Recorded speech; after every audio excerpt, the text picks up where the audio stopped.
cuando a uno le enseñaban a escribir cartas, ¿no es cierto? A redactar cartas. Y cuando la persona que recibía una carta era un varón, uno estaba obligado a colocarle señor. ¿Cierto? Y así está. Y en gran parte todavía se usa eso como señor, como un término de respeto. Y en la vida, ¿no es cierto? Siempre han habido personas que se creen señores. El último, uno de los más últimos, por cierto, fue Hitler. Él se creyó señor. Él dijo: vamos a destruir la raza humana y vamos a crear la raza perfecta. Y la raza perfecta, curiosamente, eran ellos. Por lo tanto, todas las demás razas tenían que desaparecer. Y ahí estuvo el exterminio de tanta gente, no solamente de judíos, sino que también de mucha gente, de grupos o de razas que no estaban de acuerdo o que no conformaban el estándar que Hitler quería producir. Y así, sucesivamente, hermano, hasta el día de hoy. Tenemos por allá en Corea un señor también, que él se cree dueño. Y cada cierto tiempo, hermano, aparecen personas así. Pero Apocalipsis nos muestra y nos lleva a decir que Jesucristo es el único Señor. Y en eso está metido la iglesia. ¿Qué es la iglesia?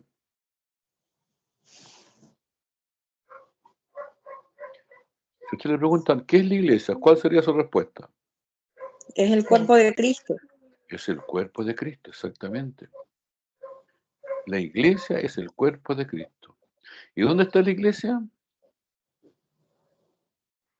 En cada uno de nosotros. En cada uno de nosotros. Donde O sea, estemos nosotros está la somos... iglesia. ¿Perdón? Donde nosotros estemos está la iglesia. ¿Y dónde está usted? Aquí en mi casa. En su casa. Y su casa es parte del mundo. O sea, somos la iglesia y la iglesia es el cuerpo de Cristo y el cuerpo de Cristo está en el mundo. Y ahí entendemos nosotros por qué el Señor cuando habló con su padre le dijo, no ruego que los quites del mundo, sino que los guardes del mal. ¿Y qué dijo el Señor que nosotros íbamos a tener en el mundo? Aflicción. ¿Y qué es aflicción? Aflicción. ¿Qué es aflicción? Problemas. Dificultades. Sufrimientos, enfermedades, crisis de todo punto de vista, depresiones, problemas tanto espirituales como físicos, todas esas situaciones, hasta desconfianza, dudas, todas esas cosas que tenemos nosotros que vivimos en el día a día. Exacto. Por eso el Señor nos prepara, ¿cierto? Porque mientras estemos en el mundo, el Señor dijo que íbamos a tener aflicción. Siempre y cuando, ¿no es cierto?, nosotros querramos ser fieles al Señor. Por eso dice la Biblia que nosotros tenemos que amar las cosas del mundo. Porque si uno ama las cosas del mundo, dice que el amor del Padre no está en él. Por eso es la importancia, hermanos, hermanas, del libro de Apocalipsis, que es un libro real, es un libro, como dice, de actualidad, contingente, que es para el día de hoy, porque es verdad lo que ustedes dicen. Vivimos días en los cuales la depresión ataca no solamente a la gente que no conoce al Señor, sino que más a la gente que conoce al Señor. Porque la gente que no conoce al Señor, ¿no es cierto? Si tiene depresión, ¿no? Al final va a un médico, le dan las pastillas y de alguna medida, bueno, dice, bueno, así son las cosas, todos lo hacen, etcétera, etcétera. Y se conforma. Así es la vida, dicen. Pero el cristiano sabe que la vida no es así. Sabe que la vida tiene un propósito definido por Dios. Y el Espíritu Santo, es lo que está en nosotros, nos impulsa, nos mueve, nos motiva, ¿cierto?, para vivir una vida de acuerdo a lo que dice la palabra de Dios. Y la palabra de Dios, con lo que nosotros estamos viendo hoy día, no tiene nada que ver. Está en total contraposición. Pues sabemos de esto, cómo se levantan grupos y que se creen portadores de la verdad, y dentro de ellos, ¿no es cierto?, líderes que también hacen lo mismo. Entonces, hay el Apocalipsis, ¿no es cierto? El Señor dice, y aquí Él viene con las nubes. O sea, el punto de vista final que tiene Apocalipsis es demostrarnos que el Señor viene. Y si el Señor viene, ¿qué tiene que hacer la iglesia? Estar preparada para recibirlo. Tenemos que estar preparados, porque la iglesia somos usted y somos yo. Entonces la pregunta, hermano, que nos podemos hacer, ¿estamos preparados para la venida del Señor? Y ahí tenemos dos cosas, hermano, porque a veces dicen, no, yo no, hay cristianos, como dicen, de tomo y lomo, bautizado, redimido, ungido, llenado, todo, que cuando le pregunte usted cuando se muera, ¿a dónde se va a ir? Muchos dicen, no sé,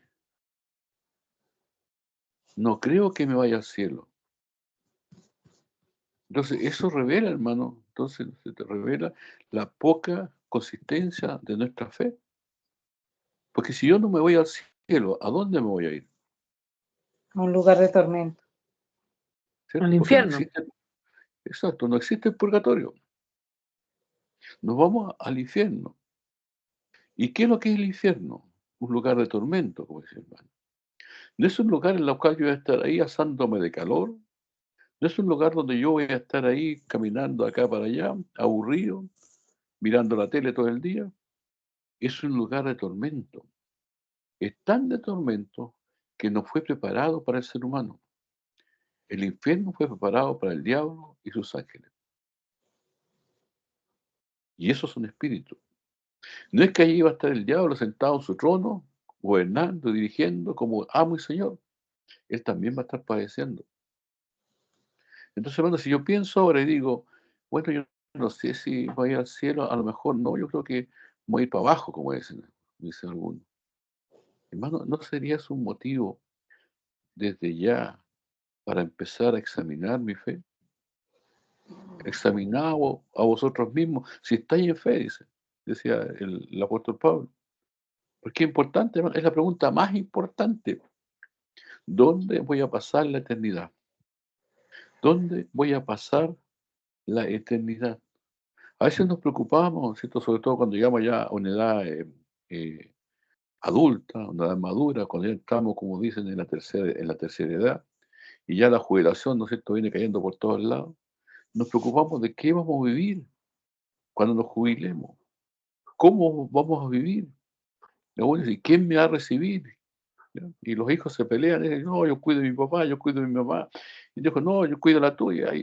Y vemos el abandono que hay de los adultos mayores, que es un tema bastante preocupante. Pero, ¿qué es eso, hermano, comparado con la eternidad? Y nos preocupamos, y es verdad, es necesario ocuparnos, ¿cierto?, de nuestra jubilación, por así decirlo. Pero si nos preocupamos de la jubilación, hermano, ¿con cuánta mayor razón deberíamos preocuparnos de la eternidad? Y no solamente la nuestra, sino de todos aquellos que nosotros que decimos amar, de aquellos que decimos que son importantes para nosotros. Entonces, bueno, si nosotros tuviéramos en cuenta eso, nuestra situación o nuestra forma de actuar respecto a la iglesia cambiaría. Porque hoy día la iglesia, ¿no es cierto? Como, según la palabra es el cuerpo de Cristo y así es. Pero socialmente, ¿qué es la iglesia? ¿Qué es la iglesia para el mundo? ¿Qué es la iglesia para los importantes? En este momento, ¿qué es la iglesia para los políticos? Acá en Arica. Voto. ¿Sí? ¿Aló?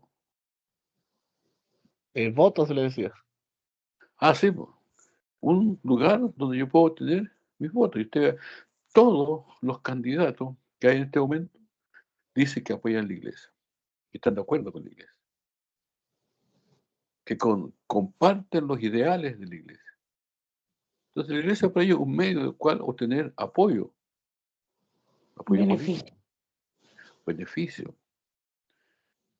Tiempo atrás, cuando nosotros vivíamos, ya sea trabajamos allá en el sector alto, por así decirlo, Arica, que era un sector, siempre ha sido un sector vulnerable, como dicen los políticos. Llegó un señor político y nos juntó a todas las iglesias canábicas y nos llevó al Hotel del Paso. Ahí estábamos todos. Y el hombre empezó hermanos, hablar, alabar la fe de los cristianos, qué es lo que necesitaban cada uno, etcétera, etcétera. Ya, bien, gracias a Dios nosotros no recibimos ninguna ayuda de ellos. Y no porque no la hayamos necesitado ni querido, sino porque fuimos medio lerdos en el proceso. No aprovechamos la oportunidad. Pero otras congregaciones sí aprovecharon, recibieron equipos, recibieron material de construcción, etcétera, etcétera. Pasó, ¿no es cierto? Llegó otro señor también político, nos reunió también ahí mismo, y de nuevo la misma situación, y algunos líderes nuestros se empezaron con las peticiones, que necesitamos esto, que allá, que somos pocos, somos pobres, lo de siempre. Y el hombre nos dio una lección. Dijo, bueno, pero bueno, dijo, ¿ustedes acaso no son hombres de fe? ¿Acaso ustedes no son el pueblo de Dios? Y ahí, hermano, cambió el sentido de la reunión. ¿Sí? Y después tuvimos otra reunión. Ya había pasado el tiempo, ya nos habían ofrecido cielo, mar y tierra. Y el último ofrecimiento que teníamos nosotros eran estos bloques de cemento que nos ofrecieron unas ciertas cantidades. Por ahí, entre medio, alguien me llamó, que yo conocía, me dijo, René, si necesitas bloques de cemento, manda el camión nomás. Y eran 1.500 los que nos ofrecieron, si no recuerdo mal. Y los que tú queráis, llévalos nomás, llévalos, porque hay muchos. Ya, como le digo nuevamente, no lo recibimos, no porque no hayamos querido, sino que fuimos lerdos, tontos en el asunto, no pasó nada. Pero llegaron la época de elecciones y nos llamaron. Y ahí las personas dijeron, bueno, ustedes saben, y nos literalmente dijo usted, nosotros a usted le hemos cooperado con esto, a usted le hemos cooperado con aquello, a usted, y así, hasta que dijo, "Oh, yo les ayudo a ustedes, sí, estamos todos de acuerdo y muy agradecidos. Y nos dijo, bueno, ahora yo necesito su ayuda. Pero claro, dijo, uno siempre cuando dice ayuda, uno piensa que va a pedir que oren o cosas así. Pues, no, me lo dijo directamente. Yo necesito que estén en sus congregaciones, ¿cierto? Inviten a la gente a votar por nuestro sector. ¿Te fijas? Eso es la iglesia para ellos, para todos los líderes. No es algo a los cuales ellos puedan tener algún respeto. No es que es un fin, un medio que utilizan para sus propios proyectos, sus propios beneficios. Pero aquí en Apocalipsis dice que la iglesia es el cuerpo de Cristo. ¿Y cómo estaba conformada la iglesia en ese tiempo? En las cosas que uno ve, se da cuenta que la iglesia estaba conformada por personas, primero de carne y hueso. Por lo tanto, tenían los mismos problemas que nosotros, quizás mayores. Nosotros tenemos 2, 3, a veces hasta 4, 5 comidas al día, dependiendo de las circunstancias, la ocasión. Pero acá mayoría de los hermanos comían una sola vez al día. Cada uno de nosotros se puede tener un trabajo más o menos remunerado, quizás le pagan bien, le pagan mal, pero tiene su seguro social, etcétera. Pero muchos de ellos eran esclavos, y algunos eran, si no esclavos, eran como jornaleros, vivían por lo del día. Entonces, esa es la calidad de los gran parte de los miembros de la iglesia. Y fíjese, el Señor tiene cuidado de ellos, que le escribe una carta a ellos para que ellos estén preparados, estén avisados de lo que va aconteciendo y de lo que va a acontecer. Y busca un hombre llamado Juan, que estaba desterrado. O sea, lo habían echado de su tierra, de su hogar, de su casa. Estaba arrinconado en la isla de Pasmo. Y de ahí él estaba viviendo una vida que no era vida, por así decirlo, siendo apóstol. A propósito de los apóstoles de ahora. Siendo apóstol está desterrado él. Pero Dios le da una revelación que hasta el día de hoy, ¿no es cierto?, nos puede ayudar. Él está en el día del Señor, dice, y Dios le revela todo esto. Y fíjate que el detalle que tiene Dios, que es tan delicado y tan minucioso, que Juan está en Pasmo. Y le dice, escribe a la iglesia que está en Éfeso, escribe a la iglesia que está en Pérgamo, escribe a la iglesia que está en Tiatira, a la que está en la Odisea, perdón, en Sardis, en Filadelfia y en la Odisea. Y cuando uno tiene la oportunidad de verlo, ¿cierto?, en un mapa de esos tiempos, Pasmo estaba lejos de la costa. Había que cruzar el mar para llegar al continente y el actual país que ahora conocemos como Turquía, ahí estaban estas 7 iglesias. Y ¿sabe se ha dado cuenta usted que la primera iglesia que estaba era la iglesia de Éfeso? Y el camino que tenían, ¿no es cierto? Camino importante, que los romanos siempre se ocupaban de hacer buenos caminos. La próxima iglesia que había era la iglesia que el Señor nombra, ¿no es cierto?, en sus cartas, la iglesia de Esmirna. Después está la de Pérgamo, o sea, la de Tiatira, la de Sarde, la de Filadelfia y de la de Laodicea. O sea, es como quien dice, ¿no es cierto? Te vas de acá de Arica, escribe a la iglesia que está en Arica, a la iglesia que está luego allá en Cuya, a la iglesia que está allá en Guara, a la iglesia que está en Iquique, así, o para el otro lado, como usted quiera mencionar. Entonces, es una carta tremendamente práctica. Ya, y la primera carta, ¿no es cierto?, que vimos es que la que le escribe a la iglesia en Éfeso. Una tremenda ciudad importante, ciudad muy comercial. Había un templo, y no solamente un templo para todos los dioses, sino que un templo para César. Y ahí nace la iglesia en Éfeso, que era una iglesia tremendamente trabajadora, era una iglesia tremendamente sufrida, era una iglesia tremendamente comprometida con la obra de Jesucristo. Era una iglesia que, como decía alguien por ahí, respiraba misiones, respiraba evangelismo. Era una iglesia que los miembros se dedicaban en tiempo, en cuerpo, en alma, en espíritu, en el trabajo de la obra del Señor. Y el Señor, ¿cierto? Cuando habla, le escribe, le reconoce. Y yo reconozco tus obras. Y cuando yo leía esto me acordaba que a veces nosotros prometemos cosas para el Señor. Voy a hacer esto, voy a hacer aquello, lo que sea. Pero nos quedamos en la declaración, nos quedamos en proclamar algo. Pero ellos no, ellos trabajaban. Su trabajo era un trabajo arduo.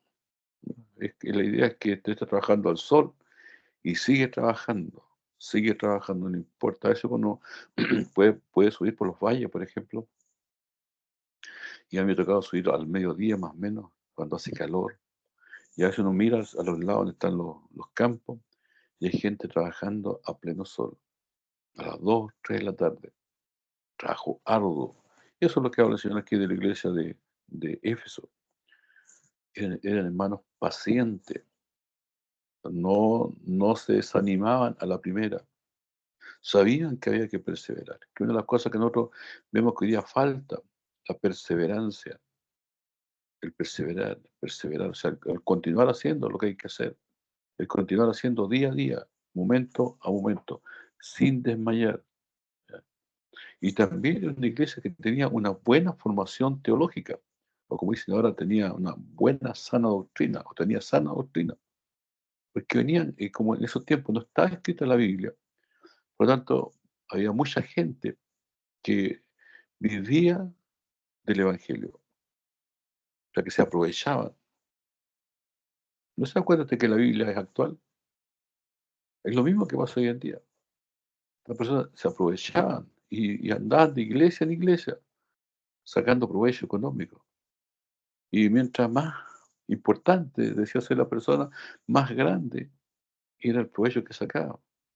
Y llegaban ahí algunos que decían que eran apóstoles de Jesucristo y se presentaban como tales y hacían lo que según ellos tenía que hacer un apóstol. Pero la iglesia esta era tan fuerte, doctrinalmente hablando, que era capaz de confrontarlos, era capaz de probarlos. O sea, a la luz de la escritura, a la luz del mensaje que ellos tenían, que no estaba escrito, vuelvo a insistir en eso, no, que lo tenían en sus corazones. Y el Espíritu Santo lo confirmaba y al final, ¿no es cierto?, estas personas eran reconocidas como mentirosos. ¿Ve? Entonces, vemos que Éfeso es una iglesia tremendamente importante y una iglesia que sabe hacer bien su obra. ¿Ya? Es una iglesia sufrida. ¿Ya? Y una persona es sufrida cuando, a pesar de los embates, a pesar de las pérdidas, sigue adelante. Y sigue con una buena actitud. Claro, porque a veces no puede seguir adelante, pero sigue quejándose, sigue reclamando. sigue llorando. No, pues sufrió, calla y sigue adelante, sabiendo que el Señor ve y mira todas las cosas. ¿Ya? Yo siempre recalco nuevamente su sufrimiento, su paciencia, ¿ya? Y hasta ahí, como, como decíamos en el video de la lección o de la clase, está todo bien. No hay nada más que decir. Hay una palabra que usa el Señor que hace tambalear a esta iglesia. Pero, le dice el Señor. Porque el Señor es que está hablando. Pero, dice, tengo una sola cosa contra ti. O sea, no era una cosa que el Señor tomaba a la ligera. Era algo tremendamente importante. Tengo una cosa contra ti. Y yo me imagino los hermanos cuando llegó el mensajero y le leyeron esta carta. Estaban todos reunidos, hermanos, ¿sabe que llegó esta carta al apóstol Juan? Ah, leamos, y entonces empieza el hermano a leer. Dice, yo conozco tus obras. Ay, el Señor, empiezan los hermanos. Y después tu paciencia, todas esas cosas. Y los hermanos ahí emocionados, mirando al lado para decir, el Señor reconoce mi trabajo, etcétera. Pero luego dice, pero tengo una cosa contra ti, iglesia de Éfeso, que has dejado tu primer amor. Y eso, ¿no es cierto?, para los hermanos lo considera, al igual que ahora, como una cosa sin importancia, como una cosa menor. Ah, cuando vemos que alguien empieza a trabajar bien y conoce al Señor, se dedica con cuerpo, mente, alma, 100% al Señor, dice, ah, no, si está en el Señor, pero déjalo, decimos nosotros, déjalo, ya se le va a pasar, dejó el primer amor. Y es para nosotros como que tiene que ser así, como que es lo normal, pero para el Señor es tremendamente importante. Y él lo toma en algo en contra de esa iglesia.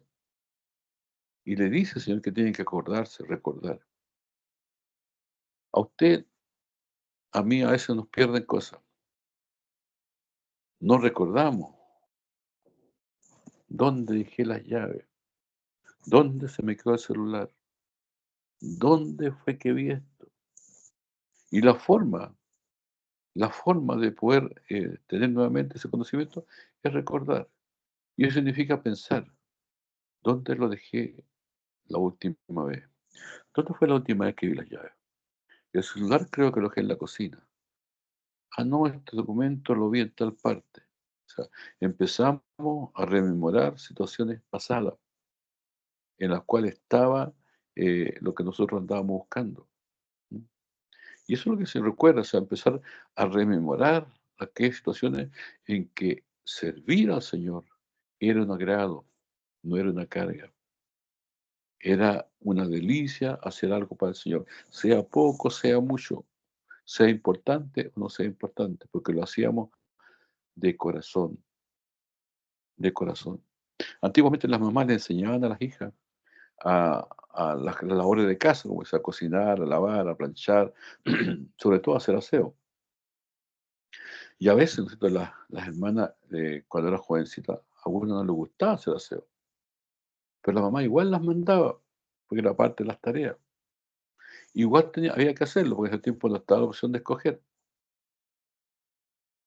había que hacerlo. Y si usted sabe recordar que es distinto hacer una cosa con ganas que hacer una cosa de mala voluntad o a la fuerza. Cuando se hace con ganas se disfruta, cuando se hace a la fuerza es una carga, es un peso. Hermano, y si eso lo aplicamos a todas nuestras actividades, nos damos cuenta que gran parte de nuestras actividades nosotros las hacemos porque hay que hacerlas. ¿Por qué trabajamos? ¿Por qué tenemos que hacer aseo? ¿Por qué hay que cocinar? ¿Por qué hay que planchar? Porque es una obligación. Y al transformarse en una obligación se transforma en un peso, en una carga. Por eso cuando trabajamos y empezamos el día lunes, queremos que llegue el día viernes o sábado, si es el último día de trabajo, para descansar, decimos, porque el trabajo se ha vuelto una carga. Y así, ¿no es cierto?, cuando los niños están muy chicos, al comienzo entra la criatura, el bebé, la bendición, pero llega un momento que toda mamá o todo papá dice, ¿cuándo irá a ser el tiempo que estos cabros crezcan? Algunos se van al extremo, ¿cierto? Decir, bueno, que crezcan para que se vayan de la casa. Bueno, pero ese otro tema. Entonces, pero lo importante, hermano, es que el Señor recuerda que la iglesia, que la base del trabajo en la iglesia debe ser el amor a Dios, que no es una emoción, no es un sentimiento. Ya, yo me recuerdo de cuando estábamos en Cerro Chorrillos, no había mesa para hacer clases para los niños, por lo tanto los niños se sentaban en el suelo. Y hay una hermanita muy bien que sonaba de otra iglesia que ya nos cooperaba, maestra, y ella se esforzaba para que los niños tuvieran su clase, le llevaba su colación, etcétera, su hojita para pintar, los lápices, todo el material que tenía que hacer, ella lo llevaba. Y trataba con mucho cariño a los pequeños. Y se veía que se esforzaban. Y de repente, los niños de ese sector, como niños de sectores vulnerables, como le llaman, no tienen una forma de pelear como los niños de otros lados. De hecho, sus palabras, vamos a decir, sus garabatos, no son los garabatos corrientes que uno acostumbra a escuchar, sino son garabatos, como dice Condorito, de grueso calibre. Y estaban dos, y sus peleas también. Se peleaban dos, estaban dos hermanos peleando, dos hermanos de sangre,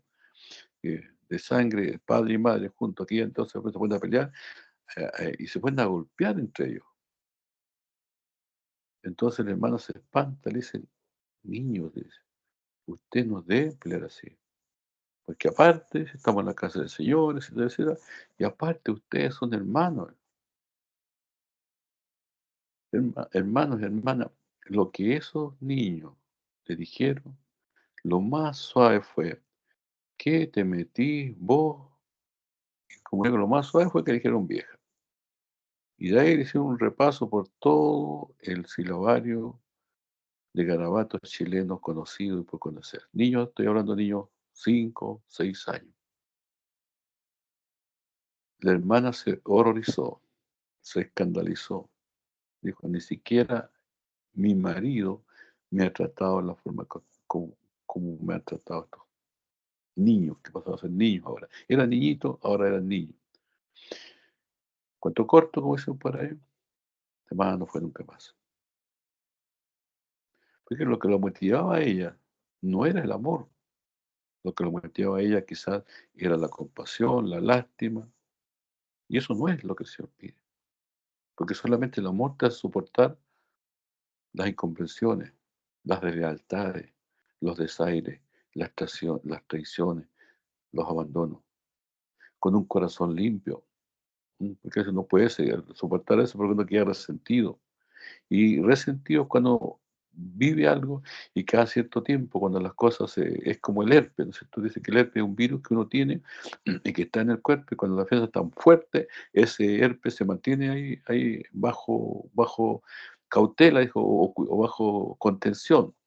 Pero cuando la defensa baja, el herpes aflora nuevamente. Entonces pasa así también con el resentimiento. A veces vivimos situaciones, vivimos cosas negativas, pérdidas, etcétera, pero las guardamos ahí.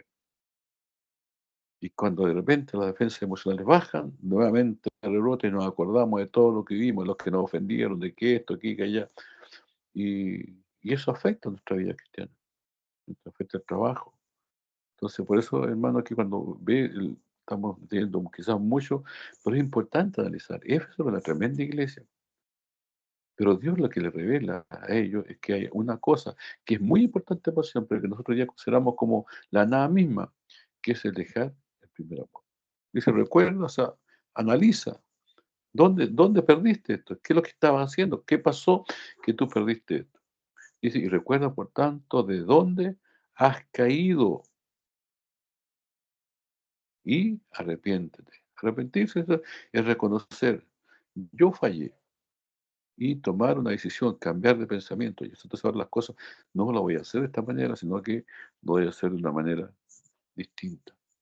Y saben que es tan importante todo esto para el Señor que Él le dice a la iglesia, que si no lo hacen, Él mismo va a venir y pelear contra esa iglesia. Hermano, y esto es terrible. El creador de la iglesia, el fundador de la iglesia, que dio su vida en la cruz por esa iglesia, ahora peleando en contra de esa iglesia. ¿Y por qué está peleando? Porque esa iglesia dejó el primer amor. ¿Se da cuenta, hermano, lo importante que es? Entonces, analizar nuestra conducta cristiana, nuestro servicio a Dios, lo que nosotros hacemos, en qué está basado, en qué está fundado.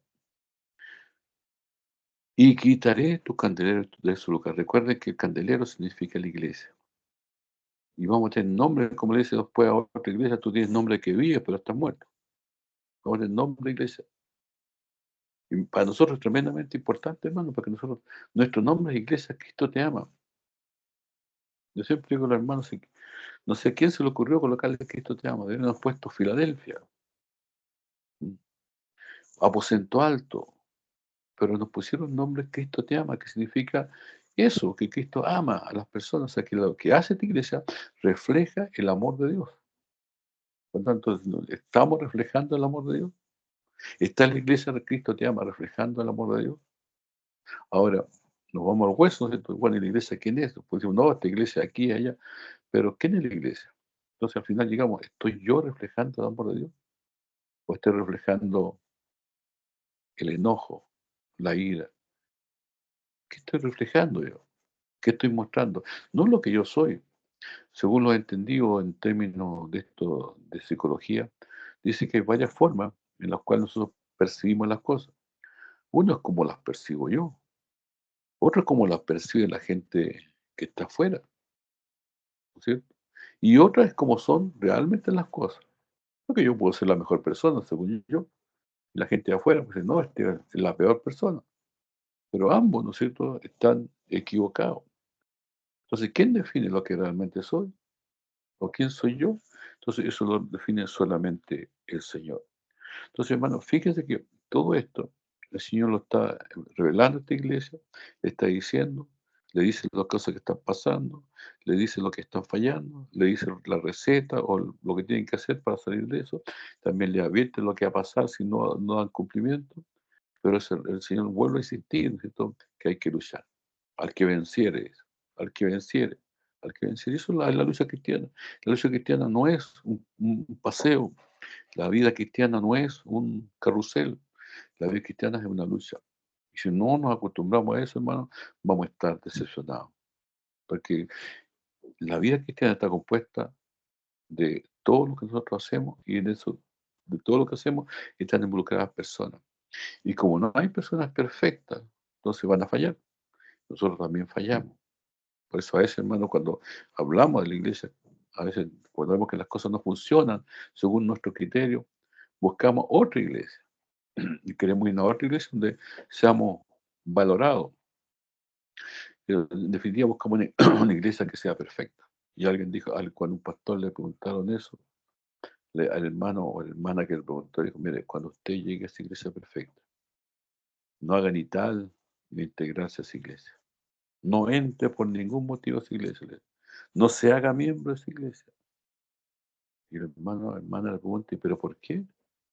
Porque si usted entra, va a dejar de ser una iglesia perfecta. Es como esa parábola que circula por ahí que un jovencito quiso casarse y no encontró a la mujer perfecta, mujer ideal. Por tanto, se fue a correr el mundo para buscar la mujer ideal. Y anduvo recorriendo por todo. Y al final volvió y volvió solo. Y le preguntaron, bueno, ¿no encontraste a la mujer ideal? Sí, dijo, se la encontré. Me costó, pero la encontré. Bueno, ¿y por qué no te casaste con ella?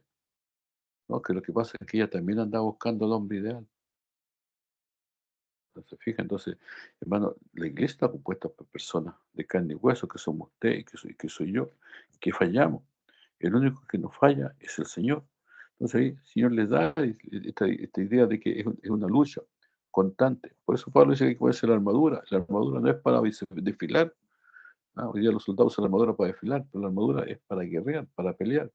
Y en la pelea, ¿no es cierto? En la batalla hay cansancio, hay sed, hay hambre, hay pérdidas, hay derrotas, hay tantas cosas, pero hay que seguir. ¿Ya? Y el Señor da una, ¿cómo se llama? Una promesa, recompensa. ¿Ya? Que venza, dice, yo la de comer del árbol de la vida.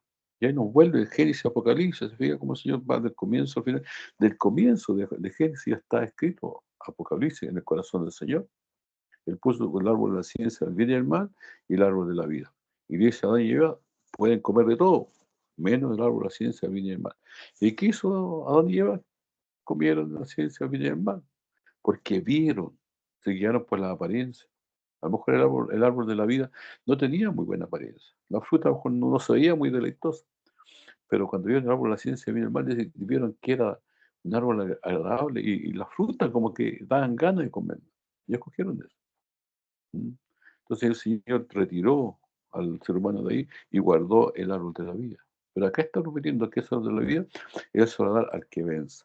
Y esa es la tarea que tenemos ahora, pues, hermano y hermano, vencer. Para vencer hay que batallar. Para batallar hay que ser sacrificado. Pero todo eso, hermano, basado en lo que es el amor al Señor. Y nosotros amamos a Dios porque Él nos amó primero. No es que nosotros seamos buenos, no es que nosotros seamos amorosos, es el amor de Dios que está en cada uno de nosotros. Entonces todo está en lo cuanto yo ahora, hermano, me someto, no, no me someto a Dios. O sea, y aquí tienen que ver los Césares. Ya en ese tiempo se apareció César, dijo, hay un Dios más. Entonces, hay tantos dioses que para el resto de la gente no tenía importancia uno más, uno menos. Pero para los cristianos era importante. Entonces, cuando aparece el cristianismo, dice, no, no es que haya muchos dioses y uno más, no. Hay un solo Dios, decía, y un solo Señor, Jesucristo. No hay otro. Entonces, ¿qué producía eso? Producía choque. Por eso decía que los cristianos en ese tiempo trastornaban el mundo entero. ¿Y qué son entonces? ¿Qué es lo que es Zeus? ¿Qué es lo que cumple? Y mostraban las estatuas impresionantes. Y son obras de seres humanos, son figuras, son ídolos, no tienen poder. Y repetían lo que dice el Salmo. Tienen boca, pero no hablan. Tienen pies, pero no andan. Tienen manos, pero no son capaces de palpar. Pero Jesucristo, decían ellos, es el Señor. Y es la misma tarea que tenemos hoy en día, pues, hermano. ¿Cuántos Césares hay en nuestra vida que nos afectan a nosotros? Cada uno de nosotros, hermano, ahí tiene que ponerse, ¿no es cierto?, como dicen los hermanos pentecostales, en la brecha, analizar su vida. ¿Qué es lo que me está impidiendo a mí reconocer a Cristo como el Señor? Porque yo puedo decir que Cristo es mi Señor, está bien, lo reconozco, pero en la práctica, de repente aparecen muchos señores. Hoy día está el Señor de la violencia, que nos impide adorar al Señor. Decimos, no, hay mucha delincuencia, entonces yo no voy a ir al templo. Está el Señor del dinero, y el mismo Señor Jesucristo dijo, no podéis servir a Dios y a la riqueza al mismo tiempo. ¿Entiendes? Entonces, todos esos son Césares que de repente se levantan, a veces por ganar un poquito más, ¿no es cierto? Unas monedas más, descuidamos la obra de Dios. No estoy diciendo que descuidemos el asistir a la iglesia, no es que la obra de Dios, que es un concepto mucho más completo, porque el asistir a la iglesia o al templo a mí me hace religioso, pero el hacer la obra de Dios a mí me convierte en cristiano. Entonces, ese es, hermano, el desafío que tenemos en el día de hoy. ¿Ah? A veces la familia se transforma en César. ¿Qué vaya a ir a la iglesia? ¿Qué va a hacer esto, aquello? Mejor está con tus hijos. Es ¿cómo se llama? Una trampa muy sutil que hoy día el enemigo tiene en las familias. Como las familias no se ven, ya, la única vez que se ven es el fin de semana. Y a veces programas cosas, ¿no es cierto? Y hay que ir, hay que estar. Pero hay que pedirle al Señor la sabiduría para poder compatibilizar las cosas. ¿Cierto? Para no irse de un extremo a otro extremo y poder, ¿no es cierto?, atraer a esa familia, a esos hermanos, hacia las cosas de Dios y no al revés. ¿No? Entonces, por eso, hermano, en el día de hoy, ¿no es cierto?, el mensaje de Dios para la iglesia de Éfeso es tremendamente importante. ¿Mm? Nos llama a la reflexión, nos llama a mirarnos, no a los demás, sino que a nosotros mismos, porque todos nosotros somos jueces, todos nosotros somos entrenadores. ¿Cierto? Ayer perdió Chile con Brasil. Íbamos ganando 1-0, pero al final tenemos perdiendo 2-1, según tengo entendido. Y todos sabemos las causas, todos sabemos por qué, pero muy poco, ¿no es cierto? Nosotros tienen la experiencia o la capacidad para analizar nuestras vidas en lo que es la obra del Señor. Hermanos, que el Señor nos bendiga. Les animo, ¿no es cierto?, a seguir leyendo este libro, porque como le digo, es un mensaje actual. Es para esos tiempos y mayormente yo diría para estos tiempos. Saben que hay cosas tan tremendas que se dicen en el Apocalipsis. Llega un momento, por ejemplo, que dice que nadie puede comprar ni vender si no tiene la marca de la bestia, el número del ser humano, el 666. Y hay escritos libros, películas sobre ello. Y vamos a eso. Vamos para allá, hermano. Antiguamente lo que ganaba era el dinero. La gente compraba, bien con sus bolsas con monedas, con sus bolsas con metales preciosos y ahí transaban. Pero Dios te ve cómo el dinero físico cada vez es menor el uso. Importa más el plástico, la tarjeta. Y ¿cómo se llama?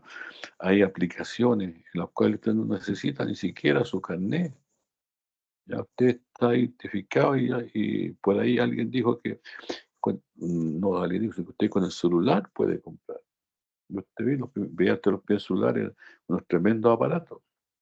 Ahora hay las cosas chiquitas y se van empequeñeciendo más y más. Y todo lo que manda, ¿no es cierto? Todo eso es una cosa más pequeña que ese chip. Su tarjeta, eso cuando usted compra, tiene una cosa que es chip, que es una cosa pequeñita, menos de 1 centímetro. ¿Qué pasa si ese chip ahora se puede introducir en la piel? De hecho, hay elementos como parecido al marcapaso que se inyectan en la piel para controlar algún tipo de indicadores. Entonces, la ciencia está preparada para aquello, para implementar, ¿cierto?, el chip. Y dice, no, yo no puedo comprar. No se acepta dinero efectivo, solamente pague con tarjeta. Fíjate, entonces, hacia allá va la humanidad. Y la iglesia va también en este gran diseño que Dios ha preparado. Pero siempre vamos a tener presente que Cristo es el Señor. Pase lo que pase, Cristo es el Señor. Fíjese que los primeros cristianos, cuando ellos escribían esto, ¿no es cierto?, cuando se les escribió esto a ellos a veces los torturaban. El Coliseo romano, por ejemplo, como decíamos, es un testigo mudo de lo que pasaba con los hermanos. Ahí se juntaban toda la gente para ver las famosas fiestas. ¿Y qué decían de esto? Que los hermanos iban ahí y eran devorados por fieras. Pues tremendamente, hermano, importante, gente cristiana que va, hace selfie en ese lugar, hacen broma, cuando es el lugar donde la sangre de nuestro hermano fue derramada. Y Dios tenga misericordia, hermano, y podamos valorar bien las cosas. Bien, mis hermanos y hermanas, dejamos hasta acá. Hermano Yacine, usted que está allá en la otra parte del hemisferio, por estar tan lejos, quiero pedirle que nos pueda despedir con una oración, por favor. Amén. Amén, amén. Padre nuestro que estás en el cielo, santificado sea tu nombre, Señor. Te damos la gracia por un día más de vida, solo por todas las bendiciones que nos das día a día, Señor. Hoy, tomado, te quiero agradecer, Señor, por habernos permitido estar acá en nuestro segundo estudio, Señor. Gracias porque nos permite, a pesar de que estamos lejos, algunas personas, Señor, podemos estar en comunión con nuestros hermanos, Señor, y estar compartiendo la palabra y estar aprendiendo en esta noche, Señor. Tengo que fue un día pesado para algunos, con la práctica, Señor, pacientes, con el trabajo, algunos están trabajando, etcétera, Señor, todo lo que estuvimos haciendo todo el día, Señor. Pero tú nos estás dando la bendición de poder estar compartiendo en esta noche, Señor. Sabemos que esto no es coincidencia, Señor, sino que tú nos mandaste a los que estuviéramos, los que estamos presentes, Señor. Y estamos orando, Señor, para que tú toques los corazones de los otros hermanos, Señor, para que puedan estar uniéndose poco a poco como lo hacíamos antes, Señor. Dales muchas bendiciones a los hermanos que están conectados, Señor. La hermana Vero, Señor, la hermana Paola, Señor, con toda su familia, con su nieto nuevo, Señor. La Amén. hermana Avia, con toda su familia, Señor, que está en su casa, Señor. La hermana Dalia también con su familia completa. Conmigo, Señor, mis Sí, papás que están ahí en mi casa, Señor. El pastor, Señor, que con su familia completa bendice, darnos muchas bendiciones, Señor, y gracias por esta oportunidad de estar acá, seguir aprendiendo tus palabras, Señor. Eh, como decía, como dice el Señor, podemos estar cómodos en nuestros hogares, quizás el celular, computador, tablet, pero podemos estar aprendiendo tu palabra, Señor. Danos muchas bendiciones, bendice al pastor, dale muchas bendiciones, mucha salud, Señor. Bendice, protégelo y cuídalo, Señor, para que siga compartiendo estos estudios con nosotros que nos edifican cada día, Señor. En nombre de tu Hijo amado Jesús. Amén, Señor. amén, amén. Dios me los bendiga, mis hermanos, mi hermana. Amén. Que Amén. el Señor bendiga. Muchas gracias.